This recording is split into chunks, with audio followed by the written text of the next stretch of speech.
En este tiempo donde en el mundo se habla mucho de la Pascua, queremos hablar sobre este tema. No pierdas de vista al Cordero. Quiero leerles en la Biblia, en el libro de Éxodo, en el Antiguo Testamento, en el capítulo 12. Dice la palabra de Dios que habló Jehová a Moisés y a Aarón en la tierra de Egipto, diciendo: este mes os será principio de los meses para vosotros. Este será el primero en los meses del año. Hablad a toda la congregación de Israel, diciendo: en el 10 de este mes, tómese cada uno un cordero según las familias de los padres, un cordero por familia. Mas si la familia fuere tan pequeña que no baste para comer el cordero, entonces él y su vecino inmediato a su casa tomarán uno, según el número de las personas. Conforme al comer de cada hombre, haréis la cuenta sobre el cordero. El animal será sin defecto, macho de un año. Lo tomaréis de las ovejas o de las cabras, y lo guardaréis hasta el día 14 de este mes, y lo inmolará toda la congregación del pueblo de Israel entre las 2 tardes. Y tomarán de la sangre y la pondrán en los 2 postes y en el dintel de las casas en que lo han de comer. Y lo comeréis así, ceñido vuestros lomos, vuestro calzado en vuestros pies y vuestro bordón en vuestra mano. Lo comeréis apresuradamente. Es la Pascua de Jehová. Aquí, como vemos en la Pascua bíblica, la Pascua de Dios, el Cordero es el centro. Aquí hay cualidades que debe tener ese Cordero. Ese Cordero representa y a la vez nos recuerda la figura y la persona de Jesucristo. El Cordero tenía que ser macho y tenía que ser perfecto. El Cordero era inocente, puro. Y aquí la sangre de este Cordero tenía que ser puesta en los dinteles de la puerta. Y entonces cuando viniera el heridor, el ángel de la muerte, esa sangre lo alejaría. Y en la puerta donde estaba esa sangre rociada, ninguna persona moriría en esa familia. Aquí en el libro de Éxodo, en este capítulo 12, pero versículo 22 nos da más detalle. Dice la Biblia, la palabra de Dios: y tomad un manojo de hisopo y mojadlo en la sangre que estará en los 2 postes y untad el dintel con la sangre que estará en el lebrillo, y ninguno de vosotros salga de las puertas de su casa hasta la mañana, porque Jehová pasará hiriendo a los egipcios, y cuando vea la sangre en el dintel y en los 2 postes, pasará Jehová a aquella puerta y no dejará entrar al heridor en vuestras casas para herir. Y aquí está el significado de la palabra Pascua. La palabra Pascua es tomada de la palabra hebrea Pesaj, y ese término quiere decir pasar por alto, pasar por alto. Cuando viniera el heridor, el ángel de la muerte, y viera esa sangre en los y en el poste de la puerta, pasaría por alto, pasaría por alto. Eso es Pascua. La sangre del Cordero iba a traer protección para esa familia y no habría que lamentar ninguna víctima. Pero como usted verá, hoy está todo tan cambiado. La Pascua de la Biblia, la que fue ordenada por Dios, consistía en comer un cordero asado. Hoy han aparecido religiones donde prohíben comer carne, cuando la Pascua consistía en comer un cordero. Por eso hoy quiero hablarles de este tema. No pierdas de vista al Cordero, no pierdas de vista al Cordero. En nuestros días claramente existen 2 clases de Pascua. Una es la Pascua moderna y comercial, y la otra es la Pascua antigua y la bíblica.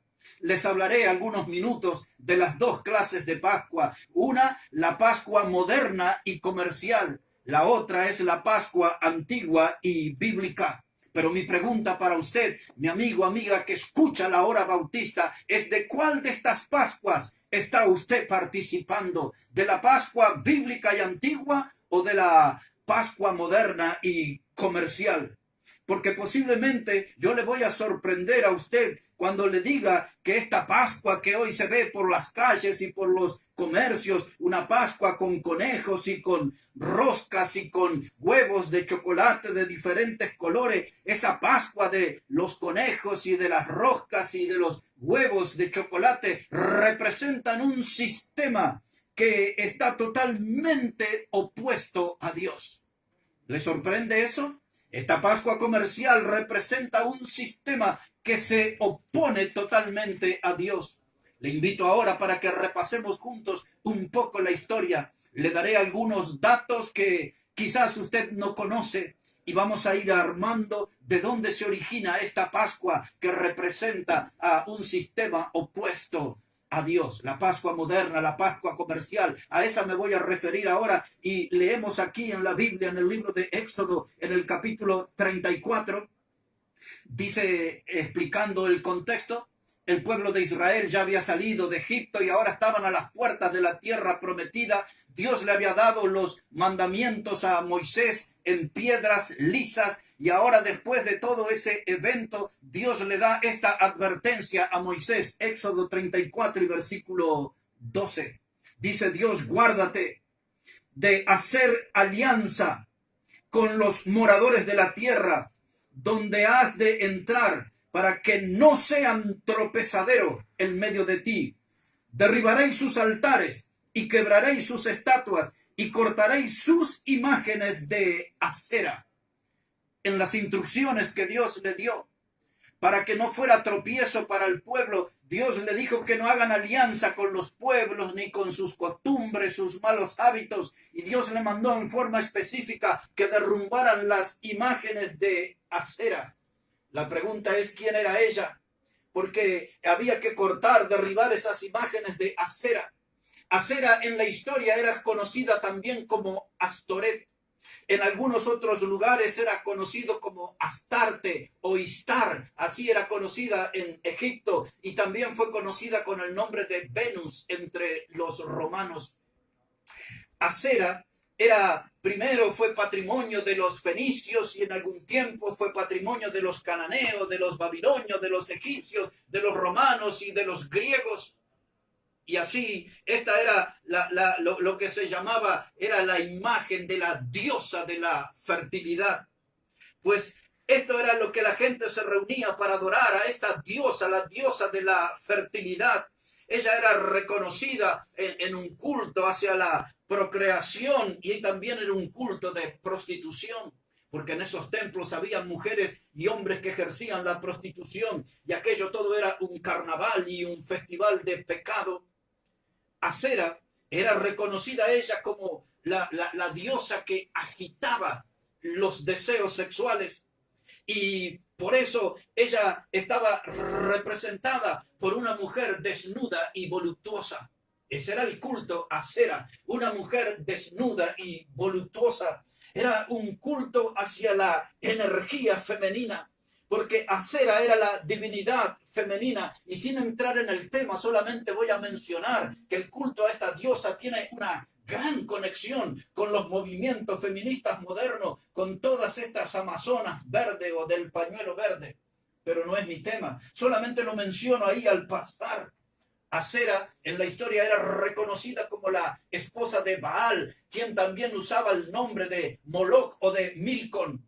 Este Baal, Moloch o Milcón era un ídolo al cual tenía el cuerpo de hombre, pero tenía cabeza de toro, y allí se ofrecían los niños en sacrificio. Esa imagen se ponía al rojo vivo, y ahí ponían a los niños para ser calcinados, y se tocaba tambor, y eso lo hacían en un lugar que se llamaba el Valle de Jezreel, pero también era conocido como el Valle del Tambor, porque se tocaba fuertemente el tambor para tratar de apagar el sufrimiento y la gritería de los niños que estaban allí por morir calcinados.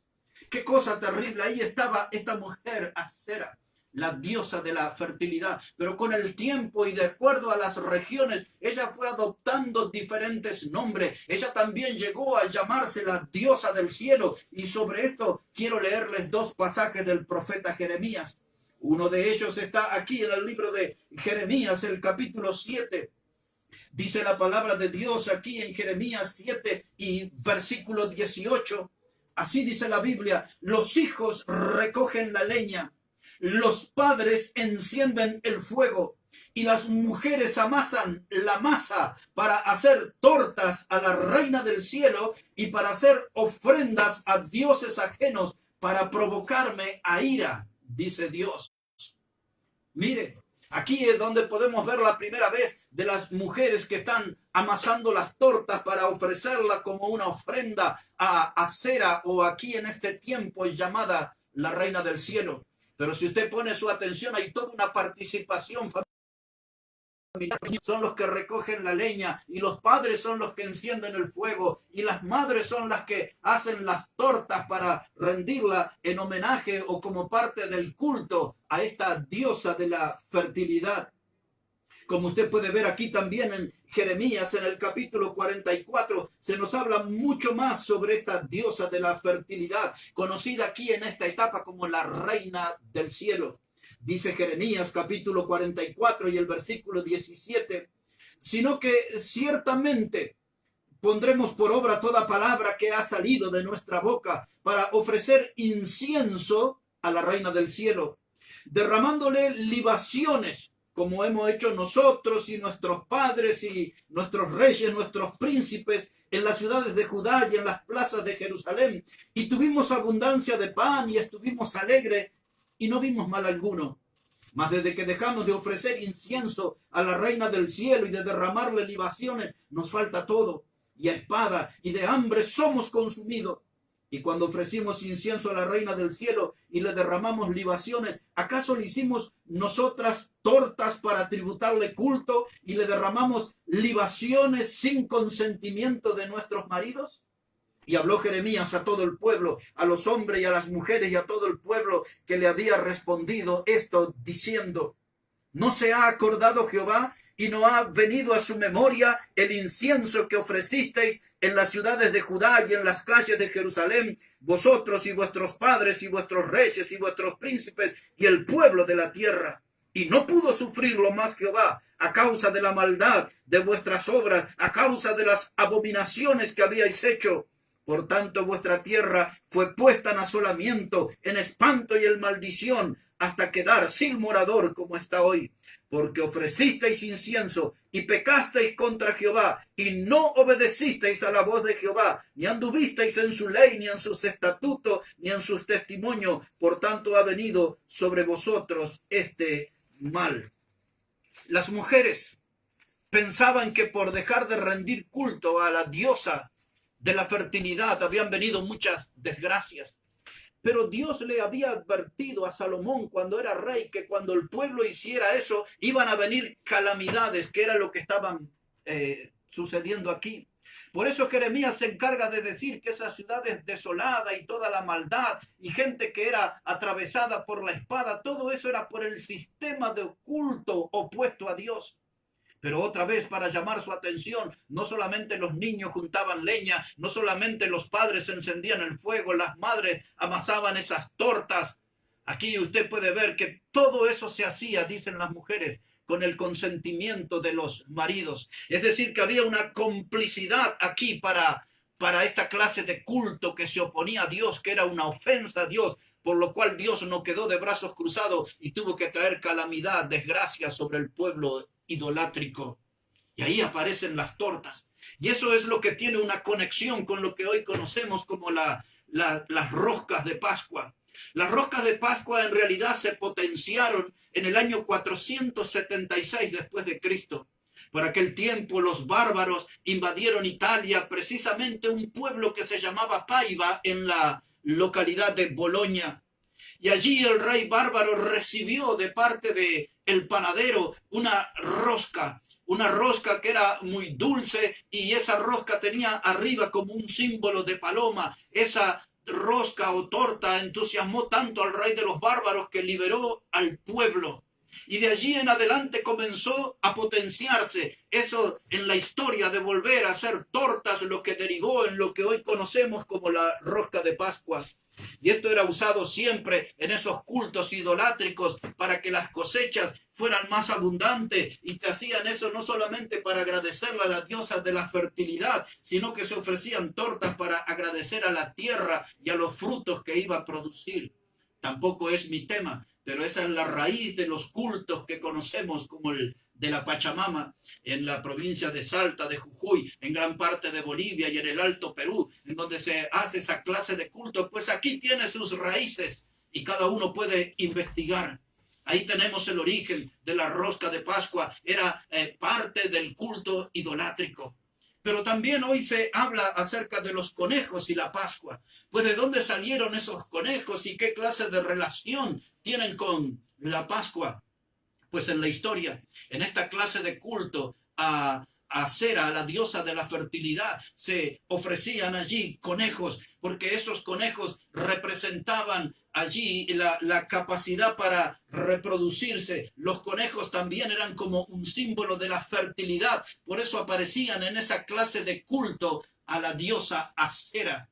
Los conejos, no sé si usted sabe, pero los conejos pueden reproducirse hasta una vez por mes. ¿Escuchó bien? Cada 30 días un conejo o una coneja puede dar 5 crías hasta 10 crías.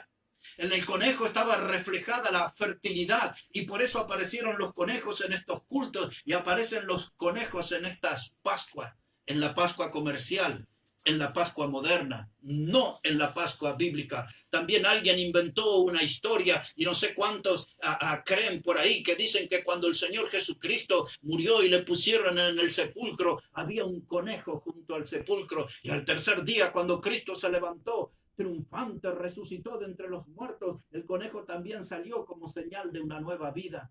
Hay muchos que creen en esas clases de historia y la relacionan con la Pascua bíblica, pero el conejo no tiene nada que ver con la Pascua, ni lo que sucedió en Egipto, ni con la Pascua que es Cristo, el Cordero de Dios que fue sacrificado.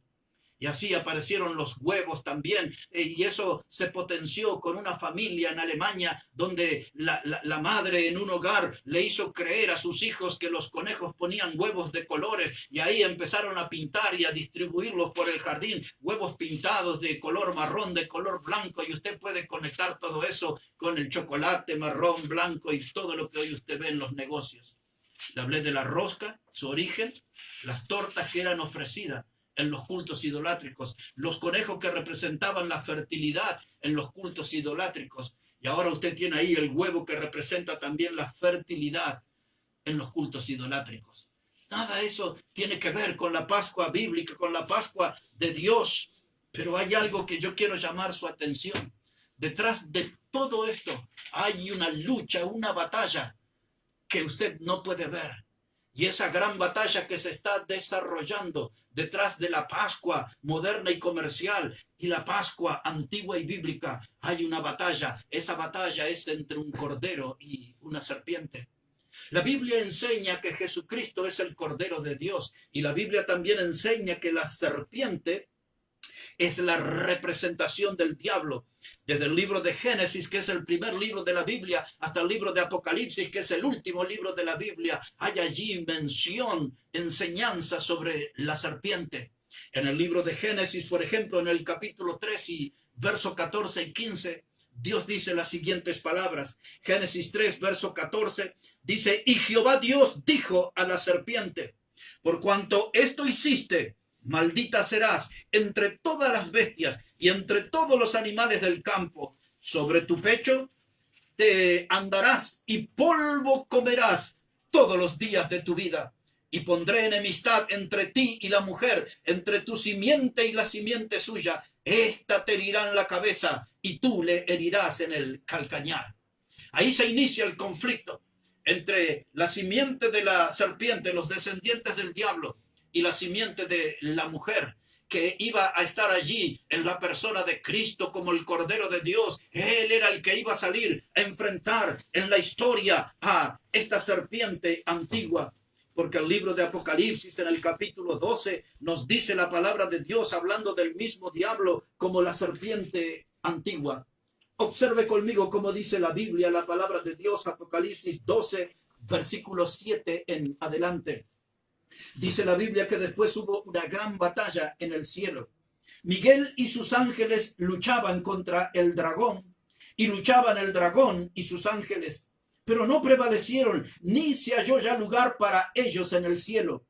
Fue lanzado fuera el gran dragón, la serpiente antigua, que se llama Diablo y Satanás, el cual engaña al mundo entero. Fue arrojado a la tierra y sus ángeles fueron arrojados con él. ¿Lo ve? Ahí está el diablo. Dice la Biblia que el diablo y el dragón y la serpiente antigua son la misma persona, que han engañado al hombre desde los comienzos. Y dice que ellos fueron arrojados del cielo junto con una cantidad de ángeles que luchaban. Sabemos que era un tercio de la creación angelical. Esos son los ángeles que se transformaron en demonios y hoy andan haciendo estragos por todo este mundo.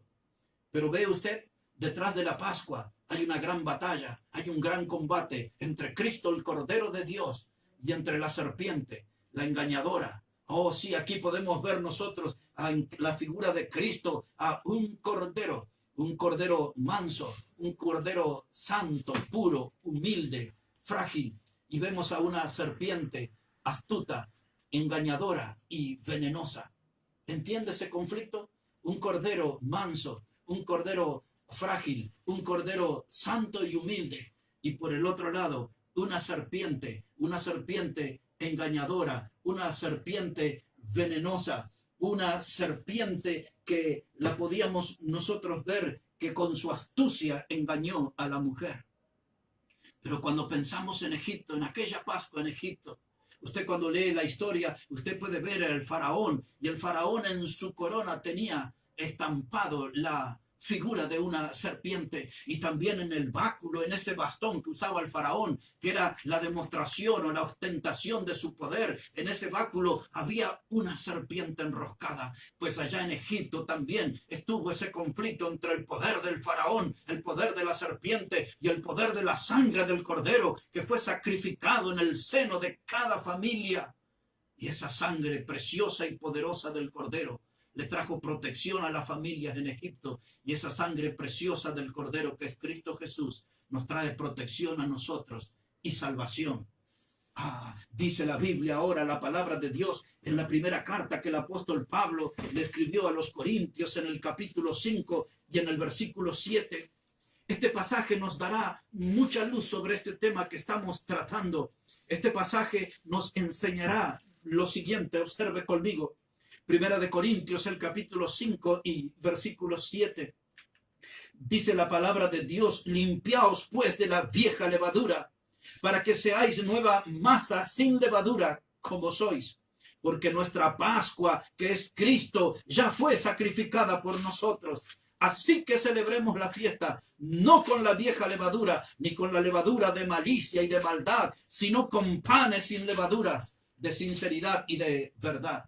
Como usted sabe, allí en Egipto estaba el cordero, y estaban las hierbas amargas, y estaba el pan sin levadura. La levadura siempre en la Biblia no tiene alguna relación con el pecado, o ella nos habla acerca de la presencia del pecado. Otra vez, la levadura en la Biblia siempre tiene una relación, una conexión con el pecado, o la levadura nos habla de la presencia del pecado. Y ahora aquí los panes tenían que ser sin levadura, porque esa era una fiesta importante, era una fiesta donde se estaba allí contemplando al cordero que se estaba desangrando en el seno de cada familia en Egipto. Y allí dice Pablo también que tenemos que comprender ahora nosotros en nuestro tiempo que Cristo es nuestra Pascua. Él es el Cordero de Dios y Él ya fue sacrificado. Y cuando pienso en Cristo, pienso en Juan el Bautista y pienso en el río Jordán. Cuando Juan el Bautista vio a Cristo venir, le señaló y le dijo a la multitud: Él es el Cordero de Dios que quita el pecado del mundo. Cristo es el Cordero de Dios. Él es nuestra Pascua. Y dice la Biblia que Él ya fue sacrificado. Y ahora tres cosas deseo mencionar aquí. Que Cristo fue sacrificado. Él es el Cordero Santo. Es el cordero, como decía allí en Egipto, menor de 1 año, porque eso habla de un cordero en plenitud. Cristo fue llevado a la cruz con 33 años. Eso nos habla de su plenitud física también. En esa etapa de su vida, Él fue llevado a la cruz para ser sacrificado. Un cordero que fue santo, Cristo Jesús, un cordero que fue sacrificado, Cristo en la cruz, y un cordero que es salvador. El cordero en Egipto le salvó del ángel de la muerte. El cordero de Dios, Cristo Jesús, nos salva dándonos vida eterna. Dice la Biblia, la palabra de Dios. Quiero agregar a esto las palabras del apóstol Pedro en su primera carta, en el capítulo 1 y en el versículo 18. Dice Pedro, sabiendo que fuisteis rescatado de vuestra vana manera de vivir, la cual recibisteis de vuestros padres, no con cosas corruptibles como oro o plata, sino con la sangre preciosa de Cristo, como de un cordero sin mancha y sin contaminación. Ahí está la salvación del hombre. Dice que no fuimos comprados nosotros por oro o por plata. Dice que fuimos comprados con la sangre preciosa de Cristo, que Él se ofreció en esa cruz como un cordero, dice el texto, sin mancha y sin contaminación. Un cordero sin defecto, un cordero puro, un cordero macho, un cordero que fue así santo, sacrificado y ofrecido como el salvador de nuestras almas. Por eso, cuando miramos a esa cruz, vemos que la muerte no pudo retenerle a Jesucristo. Cuando miramos, vemos que la tumba no pudo retenerlo. Él se levantó triunfante y hoy estoy aquí para decir que pronto será domingo y mañana también nos sumaremos recordando su resurrección. Oh sí, esa obra triunfal, Cristo resucitado de entre los muertos, Cristo levantándose con el poder de la mano de Dios, y eso nos va a permitir recordar en nuestra resurrección. Porque Cristo dijo en el Evangelio de San Juan, yo soy la resurrección y la vida, y todo aquel que cree en mí, aunque esté muerto, vivirá. O Él nos librará de esa muerte. Si la muerte tocara nuestra vida, Él ha hecho promesas de resurrección. El que cree en mí, aunque esté muerto, vivirá. La protección del Cordero en Egipto, la protección de Cristo para el creyente. Él es el Cordero de Dios que quita el pecado del mundo. Él es el Cordero de Dios Santo y Él es el Cordero de Dios Salvador. Y en esta parte final deseo compartirles en el libro de Apocalipsis, en el capítulo 1 y en el versículo 5. Apocalipsis, el capítulo 1 y el versículo 5, dice la Biblia, la palabra de Dios y de Jesucristo, el testigo fiel, el primogénito de los muertos y el soberano de los reyes de la tierra, el que nos amó y nos lavó de nuestros pecados con su sangre. Oh, cómo me impacta esta expresión. Dice que Jesucristo nos amó y nos lavó y nos perdonó de nuestros pecados con su sangre. Oh, esa sangre preciosa, esa sangre poderosa que Cristo derramó, esa sangre es la que puede tocar su vida. Y ahora una reflexión final junto conmigo. Allí en Egipto, cada familia comió del cordero en aquella jornada y salieron hacia la libertad, hacia el desierto, para cruzar el Mar Rojo y ser libres para siempre. Aquella familia comió del cordero. El cordero se fue con ellos de Egipto, el cordero se fue dentro de su cuerpo. Y usted necesita tener a Cristo, el Cordero de Dios, dentro de su vida para que usted salga a la libertad. La Biblia enseña que si Cristo, el Hijo de Dios, os libertare, seréis verdaderamente libres. Pero pensando en el día de nuestra partida, pensando en el día que tengamos que volar hacia la eternidad. Oh, que Cristo, el Cordero de Dios, esté adentro nuestro. Que Cristo, el Cordero de Dios, esté adentro nuestro. Usted debe estar seguro de eso. Porque eso depende de nuestro destino final. De eso depende de nuestro destino eterno. Israel comió el cordero y salieron a la libertad. Cuando usted tiene a Cristo adentro suyo, usted va a salir hacia una vida eterna prometida por Dios. Una última cosa sobre el cordero. Dice aquí en Apocalipsis también, en el capítulo 5 y en el versículo 6. Dice Juan el apóstol aquí, Apocalipsis 5, verso 6, dice, y miré, y vi que en medio del trono y de los 4 seres vivientes y en medio de los ancianos estaba en pie un cordero como inmolado. Oh, dice Juan, mirando hacia el futuro, mirando hacia adelante, dice, había un cordero que estaba de pie. Ese cordero no estaba muerto, ese cordero estaba vivo. Él es el cordero de Dios que resucitó. Es el cordero de Dios que se levantó triunfante de entre los muertos al tercer día. Allí estaba de pie, inmolado. Esa palabra inmolado quiere decir que fue degollado, porque allí en Egipto el padre de familia a las 3 de la tarde tenía que pasar un cuchillo debajo de la barbilla, debajo del cuello del cordero, y ese cordero se iba a desangrar para ofrecer una sangre protectora y una sangre salvadora. Cristo fue herido y molido por nuestro pecado. Isaías, el capítulo 53, dice que él como cordero fue llevado al matadero. Él mudeció y no abrió su boca. Allí en esa cruz, desde hace 2000 años, Cristo, el Cordero de Dios, se está ofreciendo al mundo como el Salvador. Allí en esa cruz del Calvario, hace 2000 años, allí se manifestó la expresión de amor más alta, más sublime, la del Cordero de Dios, Cristo Jesús, muriendo por los pecadores. El mundo celebra una Pascua comercial, moderna, una Pascua de conejos y de roscas y de huevos de chocolate, pero la Pascua bíblica es la Pascua del Cordero. Por eso dijimos al comienzo, no pierdas de vistas al Cordero, no pierdas de vistas al Cordero en esta Pascua, porque Cristo, el Cordero de Dios, Él derramó su sangre. Cristo, el Cordero de Dios, se ofreció como el Salvador, y usted necesita conocerlo, necesita caer rendido a los pies de ese Cordero y reconocer que es un pecador, una pecadora que tiene la gran necesidad de reconocerle como el Salvador. Su sangre no se evaporó, su sangre hoy está viva, su sangre tiene una acción continua de generación tras generación, y la sangre de Cristo, el Cordero de Dios, puede tocar su vida, puede limpiar su pecado y puede darle una protección, una salvación que es eterna. La sangre de Cristo nos limpia de todos nuestros pecados. Asegúrese que Cristo, el Cordero de Dios, el Cordero Salvador,